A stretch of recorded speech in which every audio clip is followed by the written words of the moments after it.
If you want to learn about spirit communication and how to become a medium, you're going to want to watch this class right now. Now, this is going to be a very long video, but it's a complete class. And as I'm going through this, if you have any questions, make sure that you put them in the comments. I will be going to the comments. I will be answering questions. This is really important stuff, especially if you've been trying to, communicate and connect with the spirit world for some time now, and nothing's been working, right? I hear that all the time. August, I've tried everything. I've been doing this for years, and I've had some experiences. I've gotten to certain places, but nothing allows me to really connect with the spirit world as the way that I want to. It just all seems random. And so if that's you, you're definitely going to want to watch this today. Also, if you're the person that watches everyone else, right, and it's like, wow, that's amazing, I would love to do that. It looks so cool how everyone else does it, but I think I'm the only one that it won't work for, right? I think I'm the only one that whatever the method is, it won't work for me. If that's you, you're going to want to watch this too, because I'm going to show you how anyone can connect. Anyone, in the easy way. Right? We're going to do it without meditation. We're going to do it without balancing our chakras. We're going to do it without any other kind of weird spiritual ritual. I don't believe that, when you sense a spirit, you have to om and meditate and go through this whole process in order to connect. As a matter of fact, I'm going to tell you a story about how I used to do that, how I used to have this whole process, and how I was missing out on so much because of it. So we all have 7 psychic senses: seeing, hearing, feeling, knowing, empathy, taste, and smell. Now, with seeing, when we connect with the spirit world, the way that we see the spirit world is in our mind's eye. It's the same way that we visualize, okay, or remember a memory, right? It looks the same as that. All right, except it's you're not conjuring up this image. You're not remembering this image. You're actually receiving the imagery from the energy of the spirit. Okay, and it makes this impression, it makes this imprint, and you start to become aware of what the spirit looks like. All right. The second thing, hearing. Hearing sounds like one of our thoughts. All right, I got this question the other day. It was a really good question. When we hear a spirit, does it sound like their voice or our voice? Well, it sounds mostly like your voice, okay? And the voice that you hear it in is completely irrelevant. The only relevant piece is how you felt as you were receiving that thought, because that's the thing. It sounds like a thought, but not a thought that you're thinking, a thought that you're receiving. But the important thing is, what did it feel like as I was getting that information? Because that is going to be the piece that leads to the undeniability of this, right? To that flowing conversation, right? Hearing is a really big part of it. All right. Now, there's also knowing. Knowing is like, a lot of people call it a download. It's like where you just get that boom, that information comes through. You know what you know without knowing how you know it. And it's just like, bam, and it's there. Okay. So, that's the knowing. All right. It's the thing that comes right before you talk yourself out of what you got. It's that first thing. Okay. Then there's feeling, right? There's feeling, but not through an emotion. This is like a physical type of feeling, except there's no physical stimulus, right? It's like when your loved one hugs you, you feel the embrace, you feel the energy of the intention of that hug, and you can almost feel the squeeze, right? Because the projection of that intention is felt through the spirit's energy. Your energy picks up on it, and it triggers a physical response in your body. And so you feel that squeeze, okay? That's what I mean by feeling, okay? And it's also too, where the hair stands up, on your arms, and you feel this lightness opening up, or even the closing down, all of that is feeling, all right? These sensations that you experience through your body without physical stimulus. Okay. That's the important delineation here. All right. So that's feeling. And then there's empathy, right? We've all heard of being an empath. Well, we all are empaths, right? If you want to categorize it that way, but we all have the ability to feel and sense emotions, not just of living people, but also of spirits. All right. And so we all have that sense of empathy. Okay. And then there's the less common ones that are talked about, smell and taste, where we actually can smell the cigarette smoke, even though there's no cigarette smoke, where we can actually smell the cookies baking, but there are no cookies, right? The same thing with the taste, where we can actually taste that pie, but there is no pie. All right. We're not putting anything in our mouth. And And so those are the 7 senses. That's what it's like to kind of experience these things. A lot of people talk about, well, I have the gift of this, and I have the gift of seeing, or I have the gift of clairvoyance, I have the gift of clairaudience, I have the gift of clairsentience, right? And we attach all these fancy names for one, which I don't really like all that. I just call it as it is. Seeing, hearing, feeling, knowing, tasting, smelling, and empathy. All right. But anyway, so people always talk about, I have the gift of this, I have the gift of that. Well, really, you have everything. Okay. You have everything. But the reason why people talk about, I have this and I have that, is because depending on the way that you were, your upbringing, right? Your childhood, your life, and how you were brought up, you're going to be sensitive or have one or more of these senses more developed than the others. That doesn't mean that you only have one of them. It just means that it's the low-hanging fruit. It's the one that's happening the easiest for you.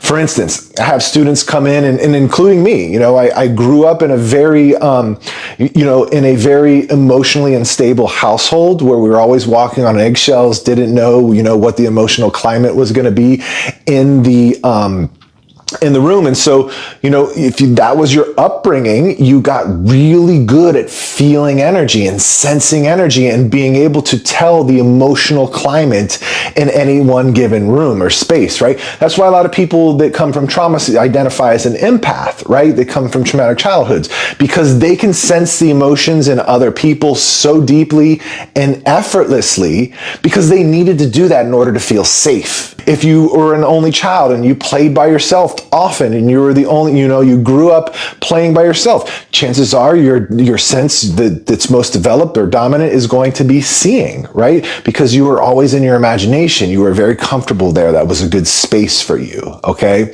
And so you can kind of see how the upbringing has these different senses, right? Everybody usually has the knowing, right? Everybody usually has knowing, and that's pretty well developed because, it's acceptable to have a gut feeling, right? In society, we've never been told to suppress that, or it is something that it isn't. We've always been told that it's a gut feeling when you have a knowing, right? And that's exactly what it is. It's actually a psychic sense. Your gut feeling is a psychic sense, all right?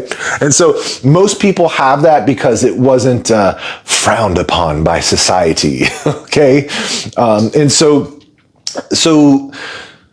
can you guys, based on that, let me know in the comments, can you guys kind of identify based on your upbringing which one of your psychic senses are more developed or more ready for you to use right now in this moment? And maybe you're already experiencing through those, right? And let me know in the comments. So is it seeing, hearing, feeling, knowing, smell, taste, empathy? Which one is it for you that you really feel deeply? Is it like me? Like, do you really feel those emotions, right? I'm really a big feeler of emotions and seer, okay? I see very clearly and easily, okay? And I want to be clear, I'm not special, right? I'm not claiming to be special and I have special powers, right? We all have this stuff, all right? We all can do this, all right? You all can see clearly, you all can hear clearly, feel here clearly, everybody can do this, right? It's just those ones that happen a little bit easier for us in the beginning.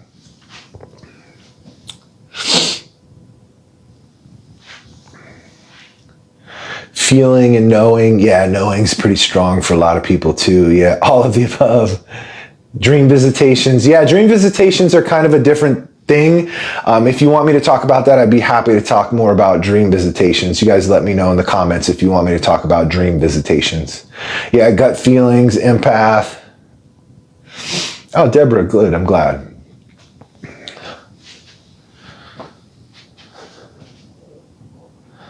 Yeah, feeling of physical pain too, Andrea. That's very real. Andrea's talking about how you'll be hurting out of nowhere, and then somebody will come in and be like, "Oh, my back hurts." Right? We're picking up on their energy signature, right, and experiencing it. Again, that's feeling. We're having this real physical stimulation or this real physical feeling without any physical stimulation.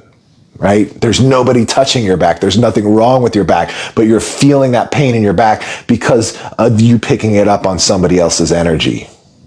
A lot of times too, when spirit passes, right? If I'm talking with somebody's loved one, right? And we ask about how they passed, say for instance, something like a heart attack, usually I will feel a tightness in my chest before I get the information from them that it was an actual heart attack. Yeah.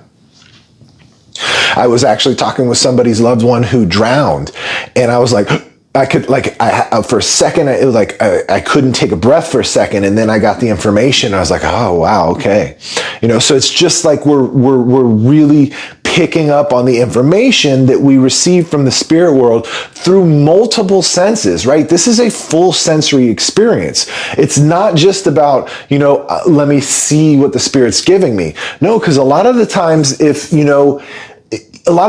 I will tell you, it first comes through as a knowing. For most people that are new to this, that are starting out, that are just trying to figure this out, and maybe for some of you that have been doing it for a while, it usually will come through a knowing. All right. Then if you stick with it, this is how I teach my students. If you just stick with that knowing and sit there and feel and be comfortable, that knowing is going to lead to an image. That image is going to lead to a sound, right? Or any other pathway, right? The knowing could lead to a sound, then the image, right? Then it's going to lead to the feeling, to the emotion, right? And now you're having this multi-sensory experience because you sat with the first thing that came through. Right?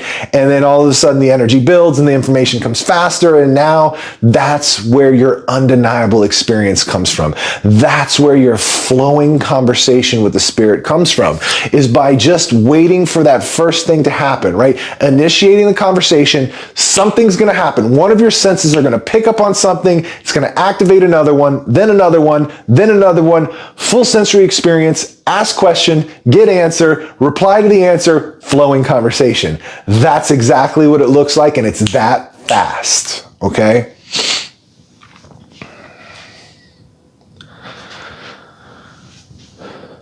I connect with my loved ones through tingling and information in my head. Yeah, so that's like another knowing, or even the hearing, right? Hearing is where we're hearing thoughts in our head. How do we decipher our energy from others and protect our energy?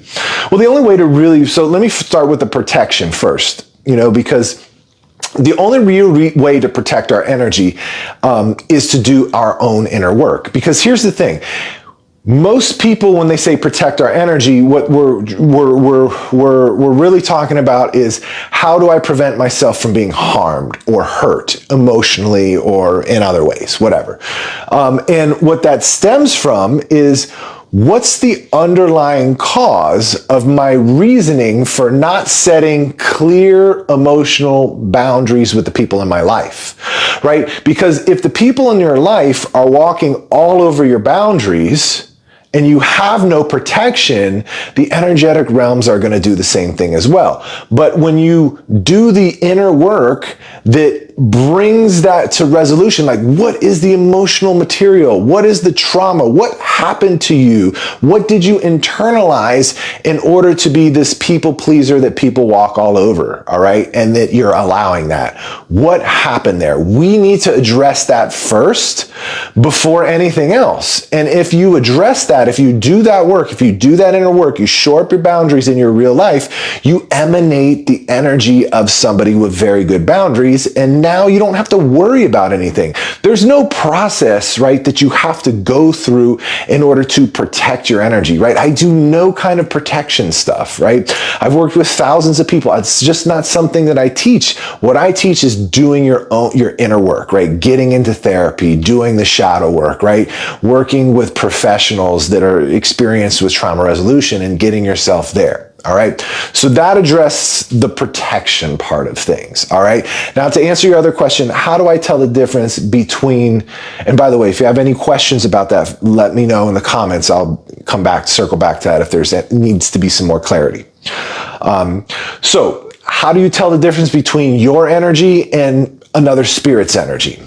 It's by the way that it feels. All right. So one of the things that I do with my students is really have them focus on their own energy and really get familiar with it. And it doesn't take a long time. Once you sit with it and bring a conscious awareness to what your energy feels like, it's just very obvious.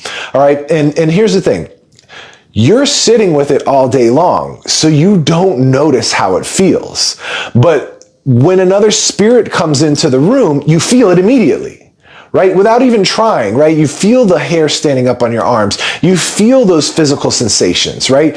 You feel the hair standing up on the back of your neck. You feel the wind blowing on your skin. You feel the top of the head tingling. You feel the nose itching, right? You feel get the ears ringing. You get all of those sensations. You know immediately when there's a spirit in the room, right? Because it's a different energy, right?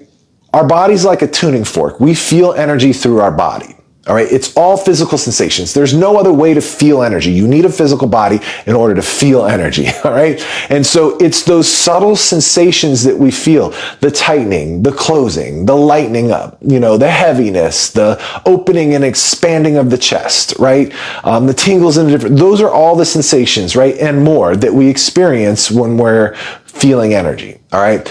And if you just focus right now, you can do it right now. If you just focus on your heart, put your hand on your chest and just really feel for a second, you'll start to feel your own energy, right? It'll feel like calmness. It'll feel like, it can feel excited. It can feel many different things. But if you just focus on your heart and just feel, you start to feel this flowing of energy. You can almost start to sense the vibration of it. And as you focus on it more and just allow your awareness to expand and focus on your whole body, you're going to feel what your energy feels like. All right. Now, once you know what that feels like, when another spirit comes into your environment, remember, it's going to feel very different than what your energy feels like, okay? Even between spirit and spirit, right? If you have multiple loved ones, each one of their energies feels different, okay? Everybody feels different, even people that are alive.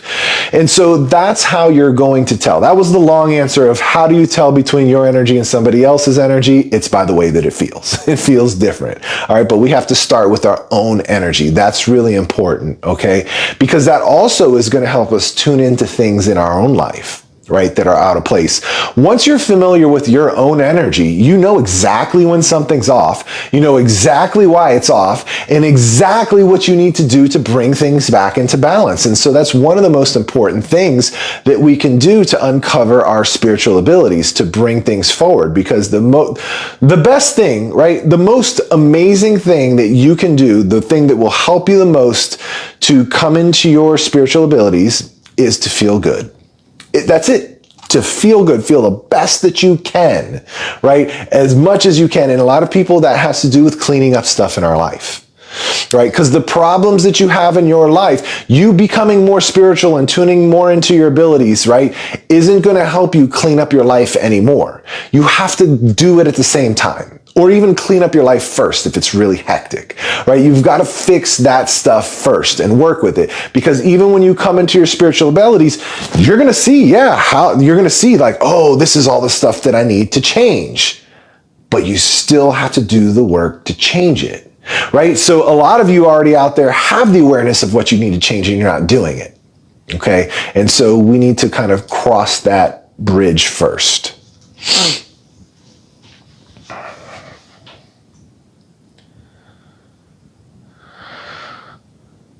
All right, let's see. Yeah, declutter your mind and home. Yeah, the mind is important too, to declutter.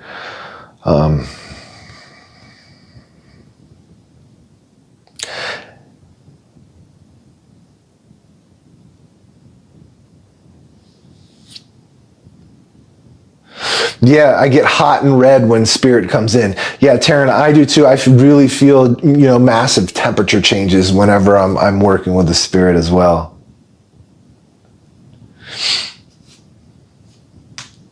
Is a muffling in the ears the same as ringing? Is a muffling in the ears the same as ears ringing or downloads? So here's the thing. It can be different for everybody. And so we want to validate. So listen, there's things that I call spirit radar. Okay. And again, this is stuff that just allows you to know that you're in the presence of a spirit. It's those bodily sensations that you experience when you're feeling energy. All right. They can also be things like ringing of the ears, or even things that are very specific and unique to you. For instance, one that I have that I know no one else has, or at least I haven't heard that anyone else has, is a long time ago I broke my leg really, really bad. All right. And where the break in the bone was, it's all healed and mended. I'm 100% now. Okay. Don't worry about me. But where the bone actually broke, the first thing I experience when I'm in the presence of the spirit is that spot right there starts to really vibrate and tingle intensely. And then boom, the rest of my indicators go off. All right. So, but that's the first thing I feel. All right. And so that's very unique to me. And so you are all going to have unique stuff like that as well. Right. And so for you, who said this? For you, Christy, the muffling of the ears very well could be the spirit world connecting and communicating with you. Just validate it, right? And so what you're going to do is next time that you experience that, next time anybody experiences anything that they think has to do with the spirit world, all you're going to do is sit and pause for a second, feel the energy in your immediate environment, right? And just again, just all that means is just focus on what's around you and notice what you're feeling. Okay. And if you start to feel the energy of another spirit and you're getting whatever it is you're investigating, that's validation. If you're getting the muffling of the ears every time you sense a spirit, Christy, then that is probably part of your spirit radar. All right. That's your way of feeling energy. Okay, it's your way of, it could even be connecting with the spirit world. That could even be them starting to talk to you, right? Whenever I start to talk with the spirit, it's like there's this quieting of everything else around me. And I guess it could seem like a muffling. I guess I could describe it that way, of a muffling of everything else around me. And then there's the spirit talking and we're having our conversation. Yeah. That'd be a cool one. I definitely encourage you to investigate that further.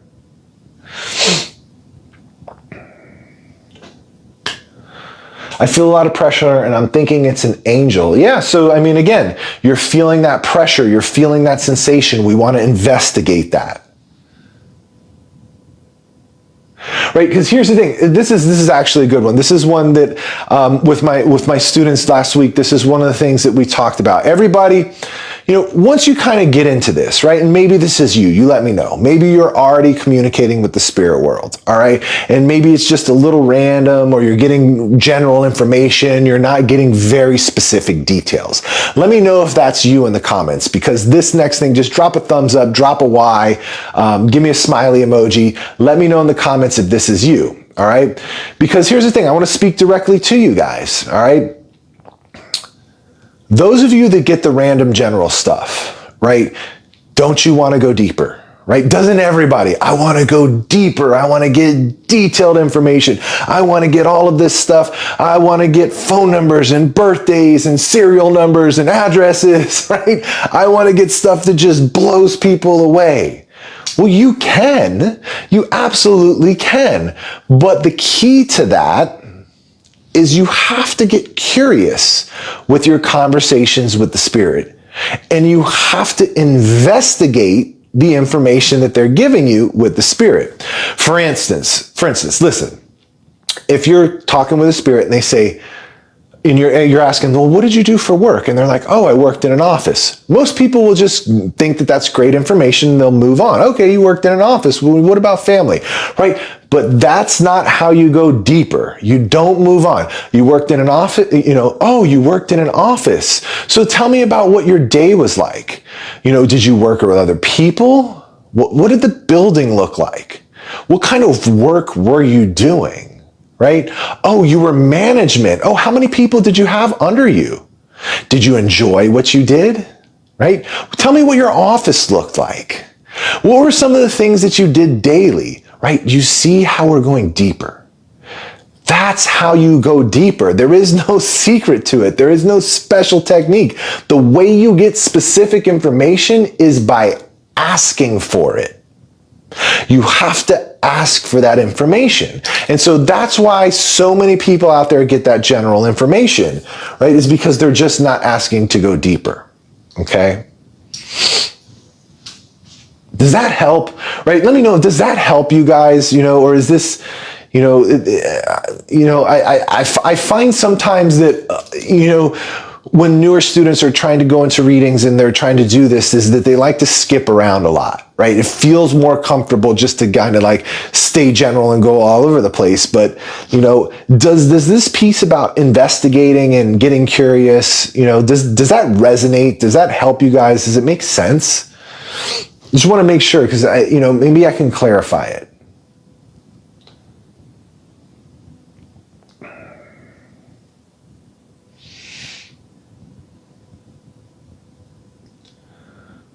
All right, let's see here. Yeah, makes sense. Okay, good.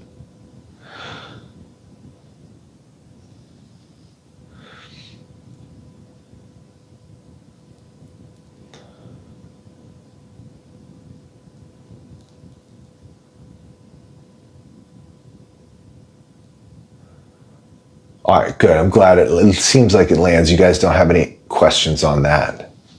Seems like everybody gets it.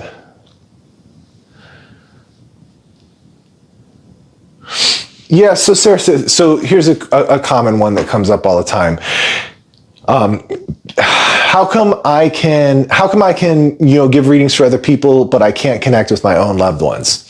And that really boils down to one thing. Well, a couple things too. All right. Number one, somebody told you that and you believe it. All right. That's something that I see that gets spread throughout the spiritual community. I can connect with other people's loved ones, but not myself, not my own. Right. That's a lot of these new age spiritual teachers. That's part of the narrative that they put out. And really what it all boils down to, right? Because I worked with so many students, right? Half of my students come in because they're bereaved and they've lost somebody that they really, really can't live without. And so what we do is we build that connection and we bring them back into their daily life as spirit, right? By connecting with them daily. All right. And so I see it happen every day. People connecting with their own loved ones. I am in constant communication with my own loved ones. All right. So there's one part that I believe that's a manufactured belief that gets taught. All right. The other part of that, and probably the reason it gets taught, is because it is more difficult to connect with our loved ones when we don't know what we're doing. Right? When we're just trying to learn this for the first time, right? Because not many people teach you how to feel energy, really feel it in a tangible way. They just say, connect with the spirit world and trust what you get. All right. Meditate more and you will get it. If you're not getting it, it's because you're not meditating right? If you're not getting it because you're not trusting what you're getting, right? If you're not getting it, you're in your head, right? It's all of these things, but nothing that gets taught really teaches you how to actually do it, okay? And so they may give technique and methods, but nothing actually helps you troubleshoot what you're going through. All right. And so that's where the difficulty lies when connecting with our own loved ones, because we know their personality. We know the things that they say. We know how they would respond to our questions. We know their sayings. We know their personalities. We know what they feel like, which can help us. Right. And so what that all boils down to is that's where you have to have that undeniable flowing conversation.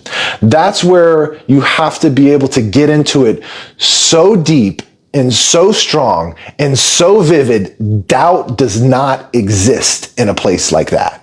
Okay? And that's the level that we need to operate for all spirit communication, right? Because if it's just going to be all fluff and airy, anything else, right? If we're just trusting signs, if we're just, communicating through signs or tarot cards or pendulums or whatever, it's just going to be all this fluffy information.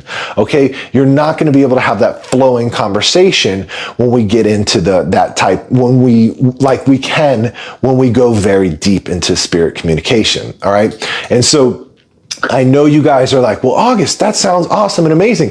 Tell us how to do that. I am going to right now. I'm going to tell you how to have that deep conversation, okay? And it's through discovering your unique way of connecting, all right? Everybody connects differently. Out of the thousands of people that I've worked with, I've never seen two that connect in the same way. Everybody is different. Okay. And once you understand that, then the rest makes sense. Your path that you've had so far makes sense. The reason nothing has worked for you so far is because you're learning someone else's lessons. You're taking somebody else's curriculum. You're learning a different framework, right? You're learning a process, but it's not your process, right? I wish I could just write down a set of steps and say, here you go. Follow 1, 2, 3, 4, 5, and you will be able to communicate with spirits in an undeniable way, connect anytime that you want, and have a flowing conversation. I wish that I could do that for you guys, right? But you can't. You have to go out and explore and find your unique way of connecting, all right? Well, August, how do we do that? Okay, here's the thing. There's a couple ways that you can do that, all right? The first way is the way that I did, is just... For 9 years, I devoured information and I experimented and I, went through all of these different trials and errors. And, it was just a matter of me playing with something and having a little bit deeper of an experience and having an insight and going, okay, that's the thing that works, right? And then I would start connecting and then I would apply that thing and I would go a little bit deeper and I'd have another insight and be like, so that's the other piece, right? And I'm tracking this each time I connect, what's working, what's not working. I'm following it. I'm using the stuff that is working. I'm trying better on the stuff that isn't working. And so I'm going through this process, right? 9 years, boom, boom, all of this stuff. And then there was one day where the last piece of the puzzle clicked into place and it was like full body. Whew, this is it. I have my way. And because I tracked it the entire time, I knew exactly what my unique way of connecting was. But I didn't know that's what I was doing at the time. I didn't know that I was tracking my unique way of connecting. I just thought that I was just documenting my process, all right, and experimenting and following and staying with what works. But what I realized is once that last piece of the puzzle clicked in and I was instantly connecting any spirit, anytime, having that flowing conversation, no longer being random, right? What I noticed is that that's exactly what I did was I found my way of connecting, all right? Now, that's the method that you all can take as well. The other approach that you can take is like what my students are doing, right? I work with people through my mentorship program. It's where I literally hold your hand and walk you into an undeniable experience with the spirit world. This is where we go right into a flowing conversation. And what happens is when we work together that closely, it's chaotic, right? We're bumping against everything that doesn't work with you in real time. We're hitting this block, we're hitting that block. August, I feel like I'm in my head. August, I feel like it's not real. We're hitting all of that stuff, right? And dealing with it on the spot. And I'm working with you guys until you get into that experience. And along that journey, what we're doing is I'm following the energy. I'm seeing where your energy opens up, where it closes off, and I'm tracking it the whole time. And so once you get there, we have the path. We know how you get there. I've documented it for you. And once you know your unique way of connecting, you have it for life. You get it. You're there. It doesn't change after that. It's always the same. You're able to connect whenever you want. Okay? And so those are a couple different paths that you all can take. And for those of you that are interested in that, for those of you that would like to work with me, I do have a couple spots in my mentorship program open that are available right now, but you have to interview for them, right? I don't accept everybody. I don't work with everybody. And you have to be super serious. If you're that certain, then you can go to the link in my bio or the link in my comments or find my link somewhere. It'll be around this video somewhere, okay, around my profile somewhere.